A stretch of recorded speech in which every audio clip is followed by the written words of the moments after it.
Hello everyone. Again, I am here with some important topic which is important to discuss, which is hope so means it will come in your board examination. Chapter 8 from class 10th, how do organism reproduce.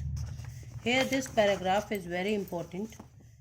यहाँ पे आपको ये बताया गया है कि cell divide करता क्यों है, सेल के डिवीज़न के पर्पस क्या है, और वो अपने डिवीज़न के बिहाफ में सेक्सुअल रिप्रोडक्शन में रिडक्शन डिवीज़न का क्या पर्पस है। वो यहाँ से पैराग्राफ शुरू हुआ है, ये पैराग्राफ यहाँ तक है। ये इम्पॉर्टेंट है, आप इसको प्लीज़ पढ़ के जाइएगा ताकि आपको कहीं प्रॉब्लम ना हो।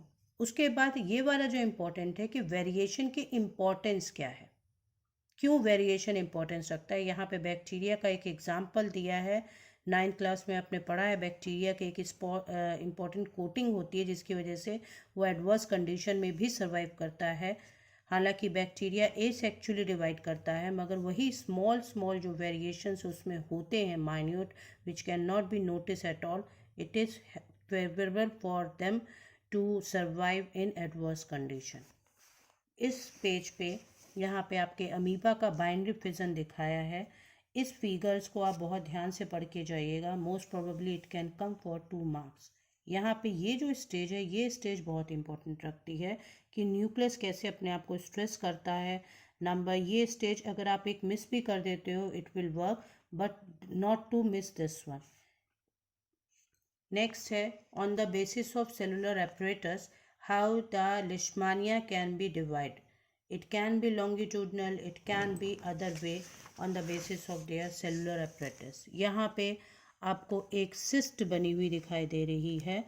ये आपकी केस स्टडी में ये पूरा का पूरा आ सकता है। पैराग्राफ पूछा जा सकता है कि why this, what is the purpose of this cyst, so unfavourable condition it can be favour. यहाँ पे ये जो फिगर है प्लेनेरिया का, इसमें बच्चे अक्सर मिस क्या करते हैं, ये शेड करना छोड़ देते हैं, शेड नहीं करते हैं, which is very important, it can decrease your marks. So important to remember this stage. ये मिडिल वाली स्टेज को बहुत ध्यान से देख के जाइएगा ताकि आप एक भी कोई गलती ना करें। बच्चे में प्रॉब्लम हमेशा रहती है जब वो फ्रेगमेंटेशन और रीजनरेशन में डिवीज़न करते हैं, डिफ्रेंशिएशन आ जाता है कि फ्रेगमेंटेशन और रीजनरेशन में कैसे डिफ्रेंशिएट करें। तो यहाँ पे इस पैराग्राफ में एग्जैक्टली ये लाइन लिखी हुई है कि जो multicellular organism with relative simple body organisation, ये लाइन अच्छे से आप मगअप करके जाइए। ये चीज़ आपको इसमें नहीं मिलेगी। यहाँ पे कॉम्प्लेक्स बॉडी डिज़ाइन है, यहाँ पे आपका सिंपल बॉडी डिज़ाइन है। ये मेन पॉइंट ऑफ वेरिएशन है, प्लीज़ रिमेंबर दिस। ये हाइड्रा की अगर बात करें, हाइड्रा आपका बडिंग भी करता है, रीजनरेशन भी करता है। यहाँ पे बड दिखाया है। इसमें पूछा जाता है अक्सर कि ईस्ट और इसकी बडिंग में क्या फ़र्क है।